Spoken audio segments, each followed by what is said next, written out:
कैसे हो आप सब? उम्मीद करता हूँ एकदम फर्स्ट क्लास होंगे। तो जैसा कि हम लोगों ने सीरीज स्टार्ट किया है, पिछले वीडियो में हम लोग डिस्कस कर रहे थे तो सीबीएसई ने जारी किया है सैंपल पेपर केमिस्ट्री का 2023 एग्जाम्स के लिए।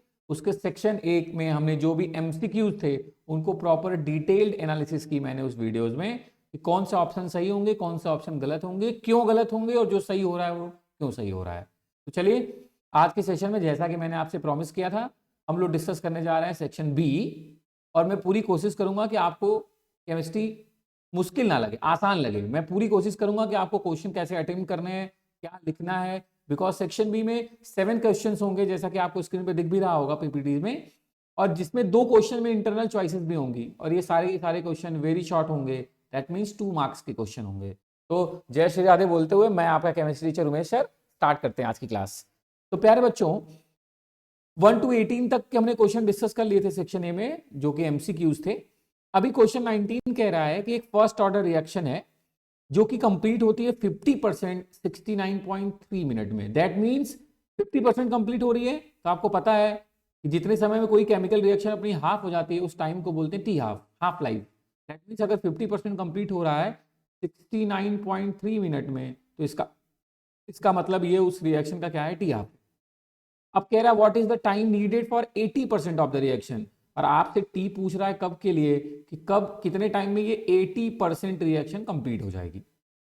तो ऑब्वियसली आपको फर्स्ट ऑर्डर रिएक्शंस के फॉर्मूले लर्न ही होंगे। कहता क्या है, आप नोटिस करिए कि अगर मुझे टी निकालना है 80% कंप्लीट होने के लिए तो मुझे फॉर्मूला क्या रखना पड़ता है, टी इक्वल टू 2.303 अपॉन के लॉग ए बोले तो इनिशियल अमाउंट और ए माइनस एक्स, मतलब कंप्लीट होने के बाद जो रिमेनिंग बच गया वो। आपने फॉर्मूला पढ़ा ना, k equal to 2.303 upon t log a upon a minus x. मैंने सब्स्टिट्यूट कर दिया, टी को इधर कर दिया, के को इधर, मुझे टी चाहिए। अब अगर टी मुझे कैलकुलेट बड़े आसानी से कर सकता हूं क्योंकि मुझे ए तो दिया हुआ है, नहीं पता तो चलो मैं 100 रख लूंगा। 80% कंप्लीट हो गया तो 100 माइनस 80, चलो ये 20 भी हो गया। लॉग सॉल्व कर लेंगे 2.303 हो जाएगा। बट मेरे को के बारे में नहीं पता, रेट कांस्टेंट के बारे में मुझको नहीं पता। तो क्वेश्चन में हमेशा डाटा दिया होगा जरूर आपको के निकालने के लिए, तो आपने नोटिस किया टी हाफ दिया हुआ है। और टी हाफ और के का रिलेशन आप सबको प्यारे बच्चों पता है कि के कैसे निकलेंगे, 0.693 upon T half. First order reaction के लिए ये रिलेशन है। तो 0.693 अपॉन टी हाफ कितना है 69.3। आप इसको सॉल्व करोगे तो क्लियरली आपको पता ही आएगा 0.01। मैंने ये 0.01 उठा के यहां रख दूंगा और सिंपल हो गया कहानी आपकी। 2.303 अपॉन 0.01 इंटू लॉग ए क्या है 100। ध्यान से देखिए, लॉग मैं इधर कर रहा हूं, लॉग ए क्या है 100, ए माइनस एक्स क्या है, एक्स का 80% हो जा रहा है कंप्लीट, मतलब ए माइनस एक्स की वैल्यू कितनी आई 20। आपने तो सॉल्व किया, ये आ गया log 5, और log 5 की वैल्यू आप देखिए क्वेश्चन में गिवन है। मैं सीधे वो वैल्यू यहां पुट कर रहा हूं 0.6990। सिंपली आप इनको सॉल्व कर लीजिए, जो भी आंसर होगा वो आपका कैलकुलेट होकर यहाँ पे आ जाए। ठीक है, कुछ काम मैं आपके लिए भी छोड़ रहा हूं क्योंकि आप भी मेरे साथ पेन कॉपी लेके बैठे हैं, तो ऑब्वियसली आप थोड़ी देर के लिए पॉज करिए वीडियो और कैलकुलेट करके चेक कर लीजिए कितना आंसर आएगा। ठीक है, चलिए आगे बढ़ते हैं। नेक्स्ट क्वेश्चन में कह रहा है कि आपको बताना है account for the following, there are 5 OH group in a glucose. तो याद करिए आपने जब भी बायोमोलिक्यूल चैप्टर पढ़ा होगा तो ग्लूकोज की केमिकल प्रॉपर्टीज में आपने कुछ रिएक्शंस पढ़ी थी जो ग्लूकोज के लिए कुछ बातें इंडिकेट करते थे, जैसे ग्लूकोज स्ट्रेट कार्बन चेन में है तो आपने रिएक्शन किया था, उसका रिडक्शन किया था। वैसे ही ऑक्सीडाइज किया था, मतलब आपने कार्बोनिल कंपाउंड ग्रुप डिटेक्ट किया था, कितने OH है वो डिटेक्ट किया था, कितने 1 डिग्री हैं कितने 2 डिग्री, इनको डिटेक्ट किया था। वही वाली रिएक्शंस में से कह रहा है आपको अभी 2 बातें करने के लिए। पहला कह रहा है आपको बतानी है वो वाली रिएक्शन जिससे ये प्रूव हो जाए कि there are 5 OH group in glucose. क्या प्रूव हो जाए प्यारे बच्चों, कि there are 5 OH group in glucose. तो बड़ा सिंपल सा फंडा है, आपका ज्यादा समय नहीं लूंगा मैं, जस्ट सेकेंड मैं आता हूं उधर। देखिए मैं थोड़ी जगह बना रहा था आपके लिए। तो ग्लूकोज ऑब्वियसली आपको पता है सर, ये होता है CHO, फिर क्या होता है CHOH 4 टाइम्स। मैं थोड़ा कंडेंस फॉर्म में लिख रहा हूं, आप बातों को समझ जाएंगे। अब आपको एक रिएक्शन करनी जिससे ये प्रूफ हो जाए कि ग्लूकोज के स्ट्रक्चर में 5 OH है। मैंने तो लिख दिया 5, ये CHO, बाकी 5 OH लिखा है ग्रुप मैंने। बट कैसे कंफर्म हुआ था कि ग्लूकोज के स्ट्रक्चर में 5 हाइड्रोक्सिल ग्रुप हैं? तो बड़ा सिंपल सा फंडा है, आपने पढ़ा है अल्कोहल रिएक्ट करता है एसिड के साथ, एसिड एनहाइड्राइड के साथ, एसिड क्लोराइड के साथ, है ना, और फॉर्म क्या करता है, ईस्टर। तो अगर मैं कह रहा हूं कि अगर मैंने इसको ट्रीट करा दिया किसके साथ, एसिटिक एनहाइड्राइड के साथ, है ना, CH3CO का ट्वाइस O, मैंने इसके साथ इसको ट्रीट कराया, तो इसमें जितने भी OH ग्रुप होंगे वो सब के सब किसमें चेंज हो जाएंगे, ईस्टर में। किसमें चेंज हो जाएंगे प्यारे बच्चों, ईस्टर में। तो हमने क्या किया, इसमें हमने एसिटिक एनहाइड्राइड एक्सेस में ऐड किया, तो हमने जो प्रोडक्ट देखा वो ऐसा कुछ था, CHO तो था ही, ये जो CHOH था आपको भी पता है, ये वाला बॉन्ड ब्रेक होता है, अल्कोहल का H जाता है ना, और यहां से हमें क्या मिलता है, आपने पढ़ा ना, ये वाली कौन सी किसका प्रॉपर्टीज है, ये O और H बॉन्ड टूटने का, ब्रेकडाउन का रिएक्शन है, ठीक है। तो वही खेल यहां होने वाला है। अब ये बन जाएगा CHO, और इससे लगेगा क्या, कौन सा ग्रुप, इससे जुड़ जाएगा कौन सा ग्रुप, OCCH3।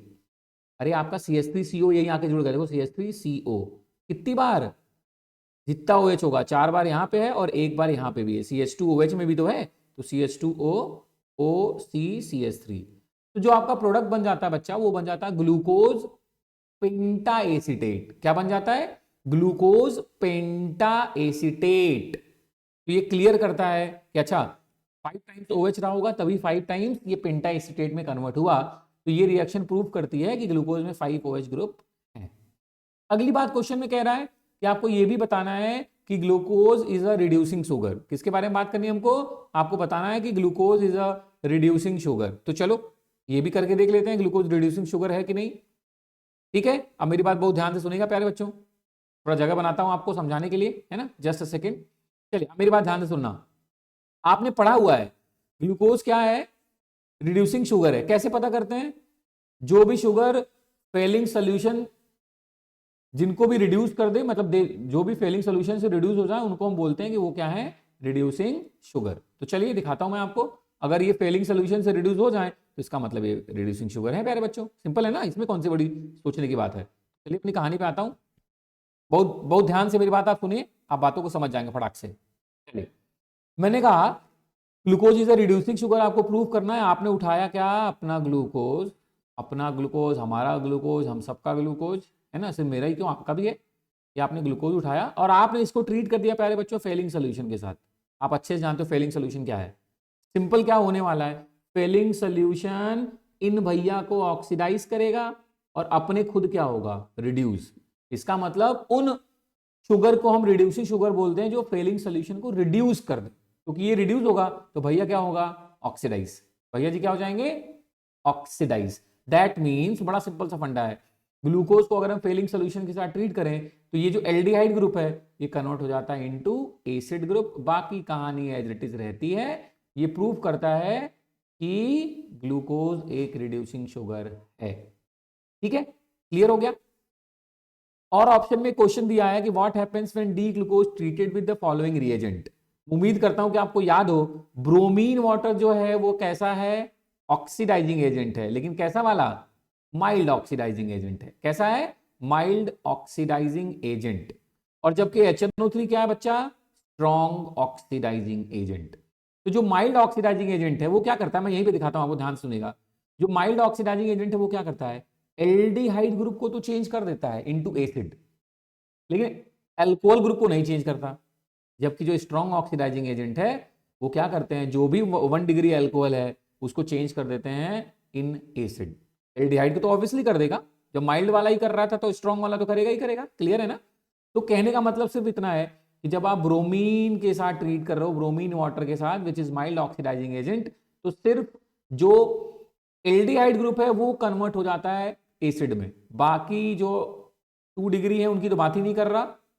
1 डिग्री जो अल्कोहल है वो ऑक्सीडाइज नहीं करता बिकॉज ये माइल्ड ऑक्सीडाइजिंग एजेंट है। ठीक है, लेकिन अगर मैं यही रिएक्शन HNO3 के साथ करता हूं प्यारे बच्चों, तो HNO3 स्ट्रॉन्ग ऑक्सीडाइजिंग एजेंट है, वो एल्डिहाइड को भी और 1 डिग्री अल्कोहल दोनों को ऑक्सीडाइज कर देता है। ठीक है, दोनों को क्या कर देता है बच्चा, ऑक्सीडाइज कर देता है। तो जब माइल्ड ऑक्सीडाइजिंग एजेंट यूज करते हैं तो बनता है ग्लूकोनिक एसिड, और जब हम कॉन्ग HNO3 मतलब HNO3 यूज करते हैं स्ट्रॉन्ग ऑक्सीडाइजिंग एजेंट, तो बनता है ग्लूकैरिक एसिड। अच्छे से इस बात को दिमाग में बैठा लें। माइल्ड से करते हैं तो सिर्फ CHO ऑक्सीडाइज होकर एसिड में चेंज हो रहा है और बन रहा है product gluconic acid, gluconic CONIC, gluconic acid. लेकिन जब दोनों ऑक्सीडाइज हो रहा है तो बन रहा है ग्लूकैरिक एसिड। ठीक है, ऑब्वियसली आप ध्यान रखिएगा, नोट्स एकदम कॉपी किताब लेके बैठिए एकदम फटाफट, मेरे साथ लिखते भी रहे आप, आपका दिमाग चलता रहे। ठीक है, इतना ध्यान और इतना फोकस से पढ़ें कि आपको लगे कि बस यही पढ़ना है और दोबारा मुझे ये ऐसे क्वेश्चन इस बार आ जाएंगे तो देखना नहीं पड़ेगा। ठीक है, चलिए कह रहा है give reason for the following. कह रहा है during the electrophilic substitution reaction of haloarenes para substituted derivatives the major product. आपने बहुत बार ये रिएक्शन सुनी होगी कि ऑर्थो एंड पैरा बनते हैं, उसमें से पैरा वाला क्या होता है, मेजर प्रोडक्ट होता है, ज्यादा स्टेबल होता है। बड़ा सिंपल है रीजन, क्यों ज्यादा स्टेबल है, क्योंकि आप नोटिस करिए अब जब आप हैलोएरिन्स का क्या कर रहे हैं, देखिए बोल रहा है इलेक्ट्रोफिलिक सब्स्टिट्यूशन रिएक्शन करते हैं हैलोएरिन्स का, आप नोटिस करना मेरी बात को, आप समझ जाएंगे। देखिए ये आपका हैलोजन लगा हुआ है, जब भी आप प्रोडक्ट बना रहे हो एक बार ऑर्थो पे लग रहा है और एक बार जब आप प्रोडक्ट बना रहे हो तो कौन सा और लग रहा है, पैरा पे। ठीक, मेरी बात समझना आप नोटिस करो मेरी बात को। मान लो मैं सब्स्टिट्यूएंट को कोई नाम दे देता हूं, चलो ए नाम दे दिया, आपने नोटिस किया कि ऑर्थो पोजीशन पे क्या है, ये पास में रहेंगे, तो इनके ग्रुप में क्या हो सकता है, स्टेरिक हिंड्रेंस होने लगेगा। इस वजह से इसके कंपेयर में ये ऑब्वियसली दूर है, 180 एंगल्स पे है, एज फार एज पॉसिबल है, तो इसके कंपेयर में यहां स्टेरिक हिंड्रेंस की प्रॉब्लम नहीं होगी। इस वजह से पैरा प्रोडक्ट्स क्या होते हैं, ज्यादा मेजर अमाउंट में बनते हैं, मतलब ज्यादा स्टेबल होते हैं। ओके, नेक्स्ट क्वेश्चन पे आता हूं। कह रहा the product form during SN1 reaction is a racemic mixture. आपको अच्छे से पता होगा SN1 बोले तो यूनिमोलिकुलर न्यूक्लियोफिलिक सब्स्टिट्यूशन रिएक्शन। कह रहा है होता क्या है, आपको अच्छे से पता है। SN1 जो रिएक्शन होती है प्यारे बच्चों, जब तक आप मेरी बात सुनिए तब तक मैं थोड़ा डिलीट भी इसको कर लेता हूं। कहता है जो प्यारे बच्चों SN1 रिएक्शन होती है वो क्या होती है, कंप्लीट होती है 2 स्टेप में। पहले स्टेप में क्या होता है, generation of carbocation. First step में क्या होता है, जनरेशन ऑफ कार्बोकैटायन। और सेकंड स्टेप में क्या होता है, उस कार्बोकैटायन पे जो भी आपका न्यूक्लियोफाइल है वो अटैक करता है एंड चेंज कर देता है इनटू फाइनल प्रोडक्ट, चेंज कर देता है इनटू फाइनल प्रोडक्ट। ठीक है, तो मैंने कहानी को बढ़ाऊं आगे। अब चलिए मेरी बात आप जितनी ध्यान से सुनेंगे उतनी बात आपको जल्दी समझ में आएगी। ठीक है, चलिए स्टार्ट करता हूं। मैंने कहा कह रहे हैं भैया जी कि SN1 रिएक्शन में जो भी बन रहा है इज अ रेसमिक मिक्सचर। अब ऐसा क्यों हो रहा है, आप ध्यान से सुनेगा। मैंने क्या बोला, आपके पास क्या था, RX है ना, आपके पास क्या था, RX। ठीक प्यारे बच्चे, अब मेरी बात समझना। अच्छा मैं इस R को भी ऐसे लिखता हूं, मैं लिखता हूं यहां कार्बन, ठीक है, इसको ऐसे लिख देता हूं, यहां पे H है, एक H यहां पे है, एक H यहां पे। यहां पे क्या हुआ, सबसे पहले कार्बोकैटायन फॉर्म हुआ, ये माइनस, और इस कार्बन पे क्या आ गया, प्लस। बिकॉज ऑफ हैलोजन है, मोर इलेक्ट्रोनेगेटिव, इलेक्ट्रॉन्स को अपनी तरफ अट्रैक्ट करेगा, तो इस पे पार्शियल नेगेटिव चार्ज और इस कार्बन के पार्शियल पॉजिटिव चार्ज। अब आप नोटिस करना कि स्टेप 1 में जो भी आपका कार्बोकैटायन बना है वो कैसा है, आप अच्छे से जानते हो कार्बोकैटायन कैसा है, sp2 हाइब्रिडाइज्ड है। आप जानते हो कार्बोकैटायन का हाइब्रिडाइजेशन क्या होता है, sp2। स्ट्रक्चर कैसा है, प्लेनर। कैसा है, ये देखिए प्लेनर। अब आपके पास 2 ऑप्शन, ध्यान से देखिए, इधर से भी अटैक कर सकता है न्यूक्लियोफाइल, इधर से भी अटैक कर सकता है न्यूक्लियोफाइल, इधर से भी न्यूक्लियोफाइल अटैक कर सकता है और इधर से भी न्यूक्लियोफाइल अटैक कर सकता है। इसीलिए मैं कह रहा हूं कि जो प्रोडक्ट बनता है SN1 रिएक्शन में वो क्या होते हैं, उनको हम बोलते हैं रेसमिक मिक्सचर। जो product form during SN1 reaction is racemic mixture. बता देना because in first step carbocation formed और in both side, in the carbocation both side nucleophile can be attacked, that's why it form racemic mixture। Clear, बढ़ूं आगे, चलिए आगे बढ़ते हैं।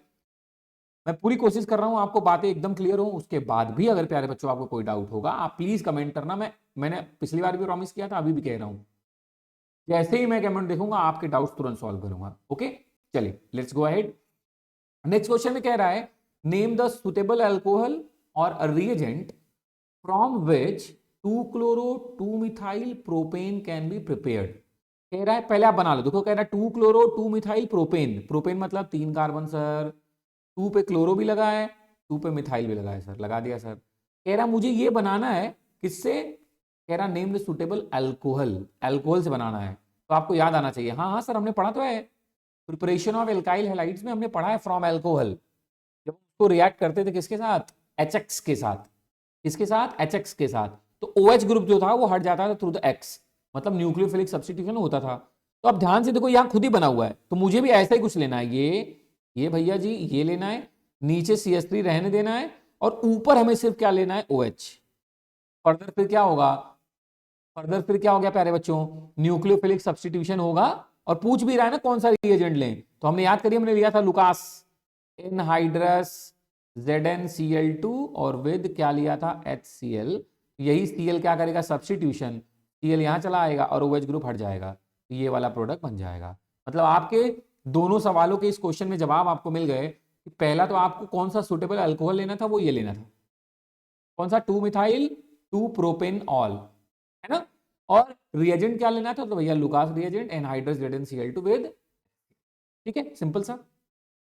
कह रहा है out of chloromethane and fluoromethane, कह रहा है आपके पास है क्लोरोमीथेन CH3Cl और कह रहा है फ्लोरोमीथेन CH3F, कह रहा which one is the higher dipole moment. मैं आपको अच्छे से बता चुका हूं, आपने मे बी हेलोलिकेंस एंड हेलोलिन्स की क्लासेस ना भी की हो, बहुत सारे ऐसे भी बच्चे हो जो अभी सिर्फ यही पेपर ही देख रहे हो, तो आपने ये पढ़ा है, आपके बुक, आपके एनसीईआरटी बुक का भी बड़ा फेवरेट क्वेश्चन है ये, कि वैसे जनरली जो ऑर्डर होता है वो होना चाहिए था CH3F ज्यादा, फिर Cl, फिर Br, फिर I, बट होता क्या है, आपने पढ़ा है म्यू किस पे डिपेंड करता है, Q/D पे। क्लोरीन का साइज है छोटा, इस वजह से वहां पे जो डिस्टेंस होती है क्या होती है, कम। दैट्स व्हाई जो डाइपोल मोमेंट है म्यू, वो भी क्या होता है, क्लोरोमीथेन का हो जाता है कम और क्लोरोमीथेन का हो जाता है ज्यादा। इंपॉर्टेंट क्वेश्चन है, आपकी बुक में भी इंपॉर्टेंट, जब भी आपने कहीं भी पढ़ा होगा तो आपको ये बताया गया होगा, है ना।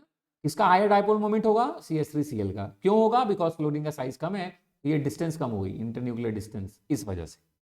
ठीक है, आगे बढ़ो प्यारे बच्चों। ओके, कह रहा था फॉर्मूला CONH3 का 5 CO3Cl could represent a carbonate, कह रहा कार्बोनेट भी कर सकते हैं क्लोराइड्स भी, मतलब कह रहा है कि ये कोऑर्डिनेशन कंपाउंड है, और आप जो काउंटर आए हैं ना, एक बार कार्बोनेट भी करो एक बार क्लोराइड भी करो, तो right the structure and names of the possible isomer. तो बड़ा सिंपल है बच्चा, ध्यान से देखो, कोबाल्ट आपको भी पता है कोऑर्डिनेशन नंबर 6, तो एक बार तो मैं ऐसे लिख सकता हूं इस कोबाल्ट को कि भैया NH3 5 रहने देते हैं, एक बार अंदर क्या रख लेते हैं, CO3, Cl को बाहर कर लेते हैं, और एक बार क्या करते हैं, Cl को अंदर करके CO3 को बाहर, मतलब कुछ ऐसा भी बना सकते हैं।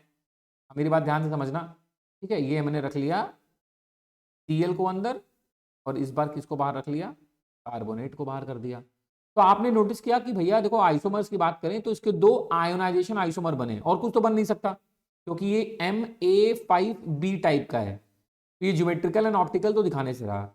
अब सिंपल है, स्ट्रक्चरल आइसोमर ही आप ढूंढोगे, और उसमें कौन सा ऑप्शन बड़ा क्लियर है कि सर ये आयोनाइजेशन आइसोमरिज्म शो करेगा, है ना, आयोनाइजेशन आइसोमरिज्म शो करेगा।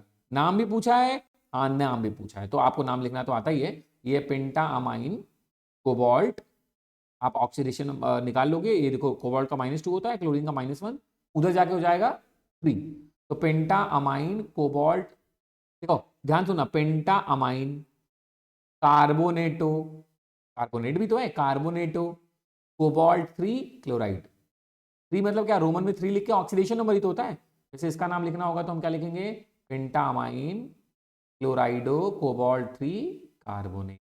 तो 2 आइसोमर्स बनेंगे प्यारे बच्चों, और ये दोनों के नाम, आप चाहें तो पॉज करके खुद भी एक बार नाम लिख सकते हैं, तो देख सकते हैं मैंने क्या बोला, मैच कर लेंगे आप, कोई बड़ी बात नहीं है। ठीक है, बढ़ो आगे, वेरी गुड। कह रहा है corrosion is an electrochemical phenomena, अब कह रहे तो मान ही लेते हैं यार, अब है भी, मतलब मानना क्या, मजाक कर रहा था।